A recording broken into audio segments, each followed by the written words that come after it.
북한의 김정은이 자신의 키보다 더 큰 지휘봉을 들고 나타났다는데 그 장면부터 함께 보시죠. 얼마 전까지도 건강 이상설, 사망설, 각종 루머에 휘달렸던 북한의 김정은이 자신의 키보다 더 큰 것은 분명해 보입니다. 지휘봉을 들고 지금 군 간부들 앞에 프레젠테이션을 하고 있는데 굉장히 큰 대형 TV입니다.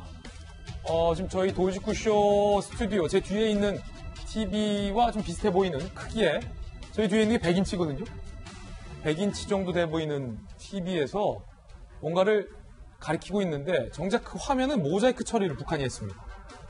뭔가 우리한테 들켜서는 안 되는 군사와 관련된 문제는 이 자리에서 북한이 김정은이 핵카드를 다시 꺼내 들었다는 겁니다.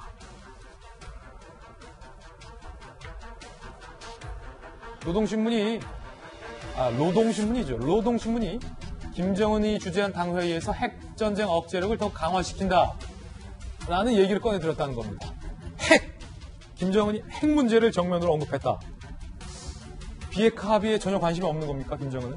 이런 비판들이 제기되고 있는 대목이고요.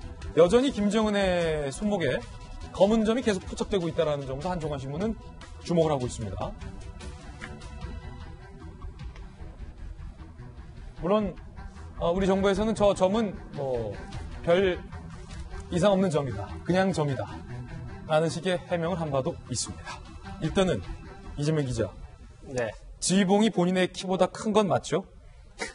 보입니다. 제가 재보진 않았지만 예. 봤을 때도 보입니다. 예. 그리고 그 모자이크 처리가 된 화면도 북한 매체가 모자이크 처리를 한 게 맞죠? 그렇습니다. 북한 매체가 직접 했는데 과거에 사실 김정은 위원장이 뭔가 이렇게 얘기를 할 때 우리나라 지도, 심지어 일본 지도까지 공개한 적이 있습니다. 그래서 저거는 진짜 1급 비밀이라 숨긴 건지 아니면 뭔가 있는 것처럼 보이기 위한 전략인지 그거는 좀 더 따져봐야 될 것 같습니다. 그리고 세 번째, 김정은이 저 자리에서 핵 전쟁 억제력이라는 핵을 언급한 것도 맞죠? 가장 중요한 게 바로 그 대목이죠. 지금 이 시점에 핵 억제력이라는 얘기는 북한이 늘 핵 개발의 명분으로 삼은 거죠. 미국의 핵이 있기 때문에 우리가 그걸 억제하기 위해서는 우리도 핵 개발을 해야 된다. 그리고 전략미사일 같은, 탄도미사일 같은 전략무기를 개발해야 된다. 이런 명분을 삼는 게 핵 억제력인데 그 얘기를 꺼냈다는 건데 우리가 주목해야 할 건 왜 이 시점이냐는 겁니다.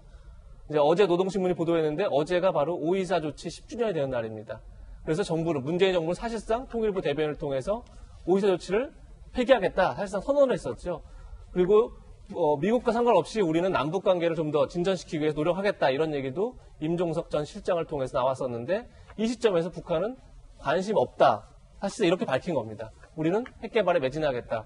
결국은 지금 여전히 북한은 우리나라대로 북한과의 관계 개선을 노력하고 있지만 실제 북한의 관심은 역시 미국이다. 이렇게 봐야 될 것 같고 그런데 미국은 지금 11월 대선이 있죠. 트럼프는 대통령은 오로지 그 대선에 관심을 갖고 있기 때문에 결국 북한에 지금 거의 관심을 두지 않는데 결국 관심을 끌기 위한 그런 전략 차원에서 5월 24일 날 어제 노동신문을 통해서 핵 억제력 강화를 얘기한 게 아닌가 싶습니다. 예.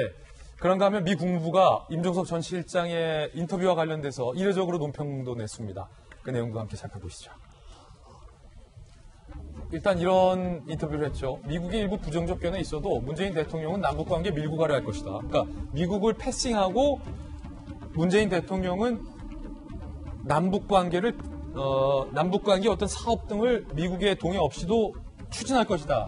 라는 발언을 한 겁니다. 스티븐 비건 특별대표가 꽤 압박을 가한다. 말하자면 자기가 오케이 하기 전까지 오시트 바라는 것이다.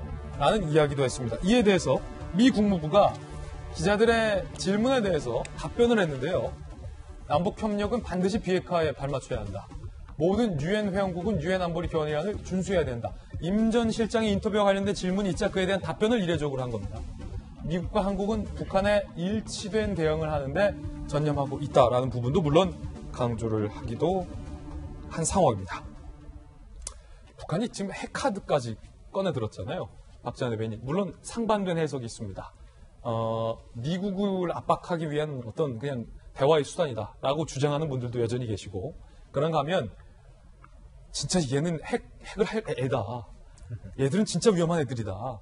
핵 도발이다. 우리가 대비해야 한다라고 여전히 주장하는 분들도 계십니다.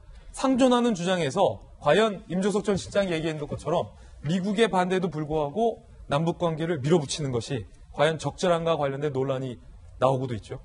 서로 상반되는 해석이 있긴 합니다만은 김정은 위원장이 얘기했던 저 얘기는 분명히 무언가 북한이 새로운 무력 시도를 할 거라는 거는 분명해지는 것 같아요. 근데 우리 인전 대한민국 사회를 한번 쭉 일련의 과정을 한번 보면 최근에 인전 통일부가 그동안 문제가 됐었던 5.24 조치에 대해서 뭐 부정적인 얘기를 했죠. 그 다음에 북한 선박의 제주해협 통과 얘기에 대해서도 전향적인 얘기를 했죠. 그러니까 굉장히 그 대북 문제에 있어서 굉장히 전향적으로 뭔가 해보고자 하는 그런 움직임을 보이고 있는데 국무부가 이례적으로 사실은 임종석 전 실장이 굉장히 중요한 위치를 현 정부에서 갖고는 있습니다만은 전직 실장이에요. 그러니까 소위 말하면 그냥 일반 국민 중에 하나고 자연인이에요. 자연인이 어떤 매체와 인터뷰를 통해서 저런 의견을 제시한 건에 대해서 국무부 대변인이 그 굉장히 이례적으로 무언가 조심했으면 좋겠다라는 뉘앙스의 취지의 얘기를 하는 것은 저는 우리 정부가 굉장히 좀 신중하게 받아들여야 할 필요가 있다라고 생각을 합니다. 그냥 그 국무가 이례적으로 논평을 했고 그다음에 전 비서실장이 한 건에 대해서 이렇게 반응을 했다라고 끝나는 게 아니라 우리 사회를 지금 대한민국과 북한 사회의 움직임을 보고 있는 미국과 국제사회, 유엔의 입장이 어떤 건지에 대해서 우리 사회가 한번 냉정하게 한번 보고 우리 정부도 그에 맞춰서 스탠스를 정리해 나가야지 자칫 국제사회와는 조금 별개의 모습을 보이고자 하면 우리한테도 감당할 수 없는 많은 일들이 생길 수 있다라는 점을 우리 정부는 저는 아주 신중하게 좀 보면서 한 말씀, 한 마디, 한 단어 좀 조심했으면 하는 바람을 가지고 있습니다.